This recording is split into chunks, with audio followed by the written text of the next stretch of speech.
Olá, hoje eu vou explicar um pouco sobre os arquétipos. O que são os arquétipos? Como a gente consegue compreendê-los? A compreensão que eu tenho dos arquétipos é a visão que eu tenho a partir do Jung, complementada com a visão astrológica. Então eu vou fazer uma ilustração juntando a psicologia analítica junto da astrologia. Com isso a gente consegue compreender como os arquétipos funcionam. Quando a gente fala de arquétipo, esse é um termo, como eu disse, denominado pelo Jung, mas a gente pode chamá-los de deuses também. Quando a gente fala de deuses, a gente não pode levar para uma conotação religiosa. A gente vai falar sobre questões que estão, de alguma forma, numa compreensão mais elevada. Esses são os deuses. E a astrologia traduz os deuses como os planetas. Então, os planetas recebem os nomes dos deuses romanos. Dito isso, vamos lá, vamos explorar. A partir dos exemplos, talvez fique mais fácil compreendê-los. Jung fala que existe o arquétipo regulador da psique chamado arquétipo do Self. A gente pode traduzir esse arquétipo do Self como o sagrado, como Deus.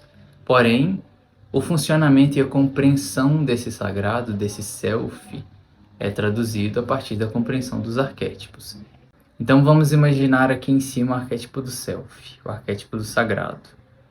A união de todos os arquétipos e o que regula a nossa psique.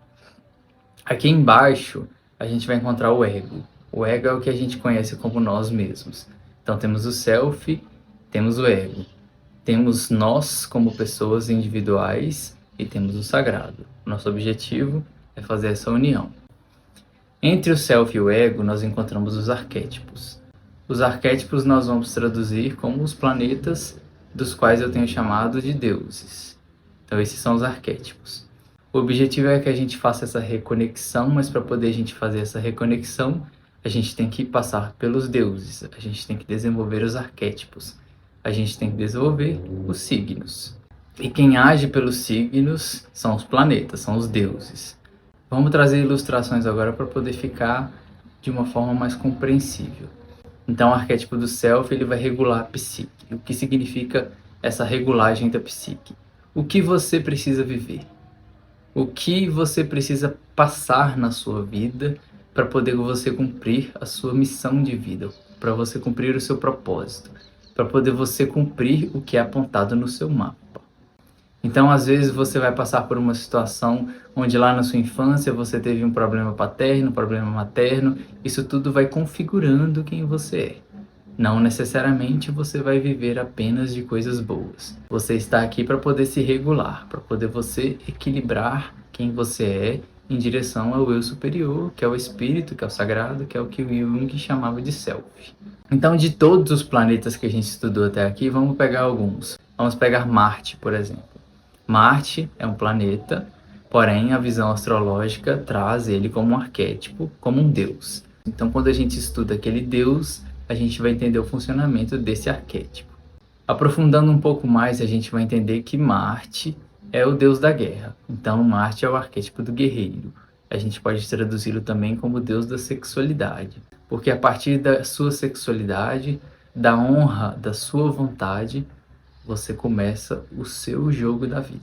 Então nós temos o ego, para o ego chegar no self a gente precisa passar pelos arquétipos. Então nós vamos primeiro desenvolver o arquétipo de Marte, por exemplo. Esses arquétipos são constelados na sua vida pela regulagem do self, não é uma escolha. Não é uma questão que você fecha os olhos e pronto, estou ativando esse arquétipo. O ego não tem tanto poder assim. A gente não tem tanto poder assim. Nosso livre-arbítrio é consideravelmente limitado.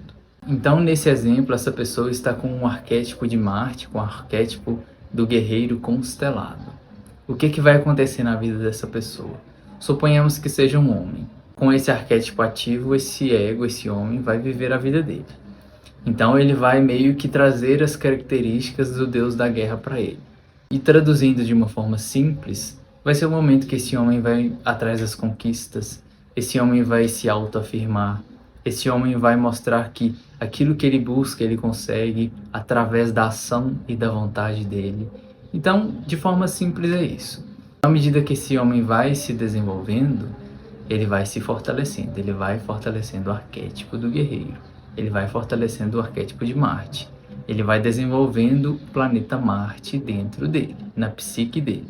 À medida que ele vai se fortalecendo, esse deus Marte vai instigando ele cada vez mais a se sentir um homem mais conquistador, que não existirá obstáculos, porque assim o deus da guerra funciona.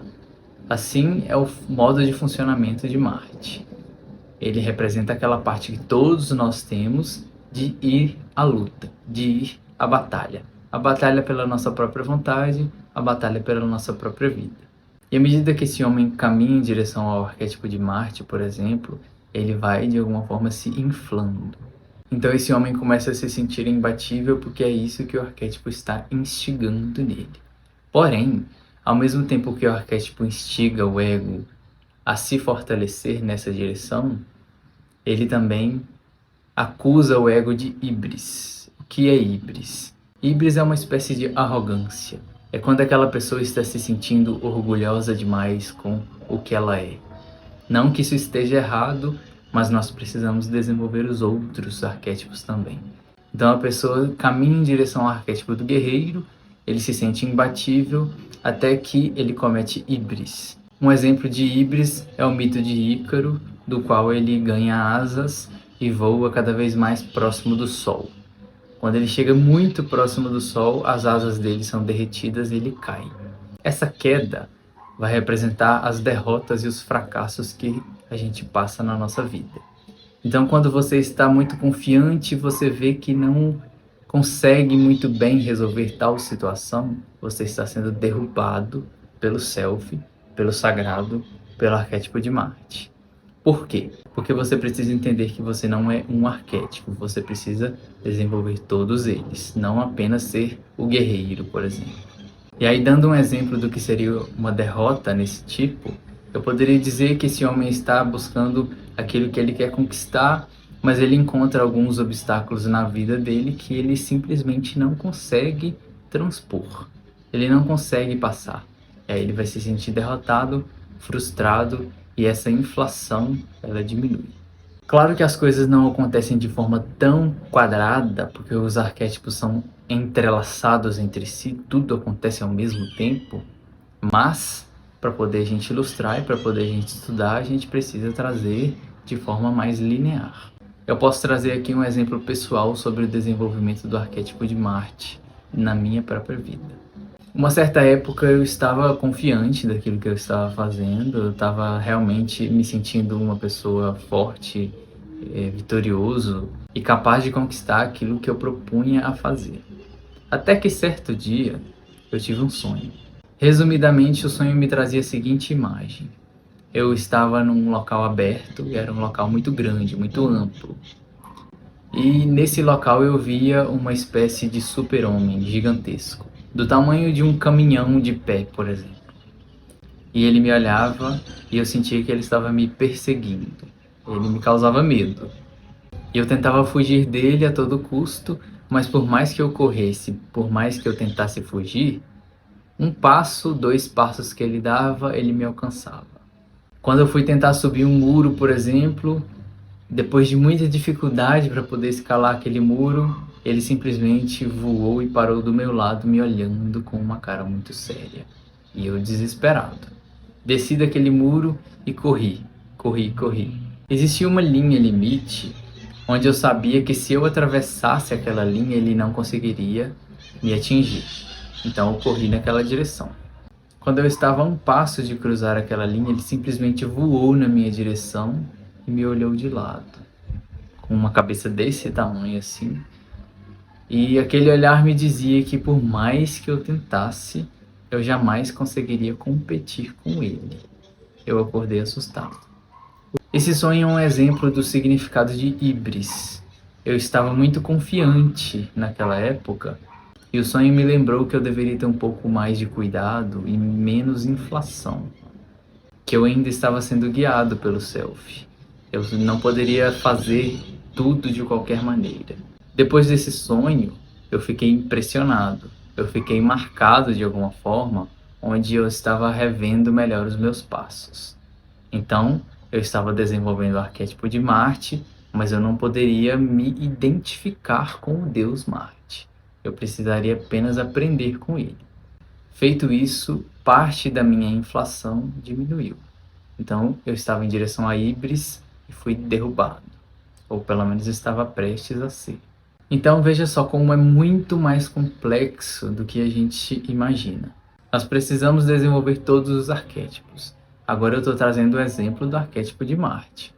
Porém, quando a gente vai aprofundar o funcionamento desse arquétipo na vida de cada pessoa, a gente teria que estudar o signo, o local onde Marte se encontra no mapa daquela pessoa, porque assim a gente vai entendendo de forma extremamente pessoal o funcionamento daquele arquétipo e como a pessoa desenvolve ele na própria vida.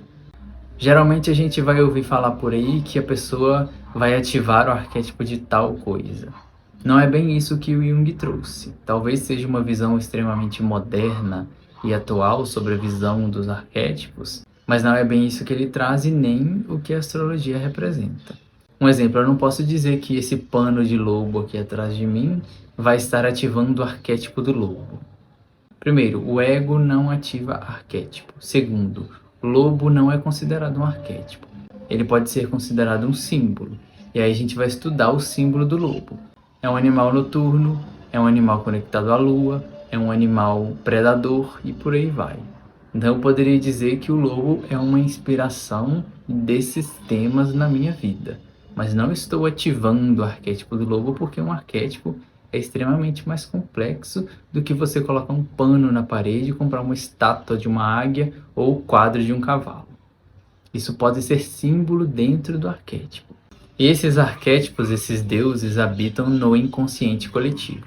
Então, mais uma vez, nós temos o self, o sagrado, nós temos o inconsciente coletivo, onde os deuses, os arquétipos habitam. Nesse inconsciente coletivo, nós temos o nosso inconsciente pessoal, que são as nossas questões pessoais, e nós temos o ego, que somos nós.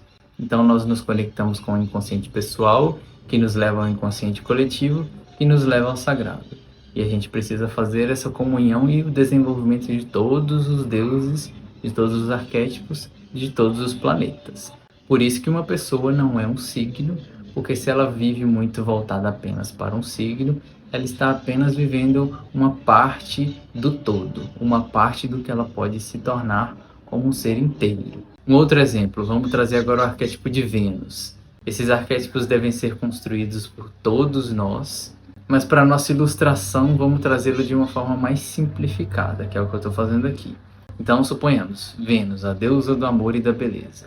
Agora vamos trazer um ego feminino, uma mulher. E aí essa Vênus, essa deusa do amor e da beleza, está instigando essa mulher a se cuidar melhor, a se amar mais, a se sentir mais bela, a desenvolver cada vez mais o magnetismo e a sedução, porque essa é Vênus. Porém, essa mulher precisa lembrar que não é Vênus. E aí ela vai se sentindo cada vez melhor, cada vez mais bela, cada vez mais sedutora e vai caminhando. À medida que ela se aproxima muito desse arquétipo, dessa deusa, o que acontece? Ela comete híbris. E aí o que acontece? Ela é derrubada. Ela passa por algum tipo de fracasso, de derrota. Um exemplo, ela está com um namorado e aí ela se coloca como a mais bela de todas e ela vai para uma festa. Nessa festa ela encontra uma mulher do qual ela sabe que o namorado dela acha muito atraente. E isso faz com que ela se sinta inferiorizada, com que ela questione a própria beleza, a própria sedução. E com isso ela vai entendendo que ela tem a própria beleza, tem a própria sedução, mas ela não é a deusa da beleza e nem a deusa da sedução. E aí ela passa por essa desinflação para entender que ela deve cuidar de si mesma, continuar se amando, mas ela não deve se considerar a mais bela do mundo, porque é como se ela estivesse indo contra a própria Vênus, a própria deusa da beleza. E aí ela desenvolve cada vez mais esse arquétipo e entende que ela precisa se cuidar e por aí vai. E aí a gente pega o Sol também. É aquele homem ou aquela mulher que se sente a pessoa mais criativa do mundo, a pessoa com mais brilho do mundo, aquela pessoa que é o centro dos holofotes e que está no seu melhor lugar quando todos estão olhando para ela. Isso é bom até certo ponto, a gente precisa desenvolver esse brilho, mas se a gente chega muito perto do Sol, a nossa asa queima, a gente cai. E aí a gente passa por humilhações, por derrotas, por fracassos, onde a gente precisa abaixar a nossa arrogância e desenvolver humildade, porque nós não somos o Sol, nem a Lua, nem Marte, nem Vênus, nenhum dos outros deuses, porque nós somos todos eles. E essa seria a jornada da alma segundo a psicologia analítica do Jung e segundo a astrologia. O objetivo final é desenvolver os 12 signos através dos planetas regentes, com o objetivo final da gente fazer essa reconexão com o self, com o sagrado, com o último e maior dos arquétipos, que regula todos os outros. Ele pode ser traduzido como o próprio espírito, como o grande sol, e os outros são vistos como aqueles que são desenvolvidos a partir da nossa jornada, a partir da nossa alma. O sol reflete a luz para a lua, que reflete a luz pálida para o ego, onde a gente aprende tudo isso de forma simbólica e gradual.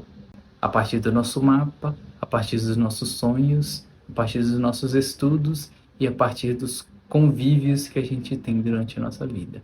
É extremamente complexo compreender realmente o funcionamento de um arquétipo, mas à medida que você pega aos poucos para entender a mitologia de um deus, por exemplo, você vai reconhecendo ele na sua vida, na vida de outras pessoas ao seu redor. Isso vai te trazendo consciência, e trazer consciência é trazer luz. Trazendo luz, você ilumina o inconsciente e chega uma hora que você consegue entrar em contato com esse inconsciente coletivo a partir da sua consciência, a partir da sua própria ilha. Você navega no inconsciente coletivo sem se perder nele. De forma extremamente simplificada, esses são os arquétipos.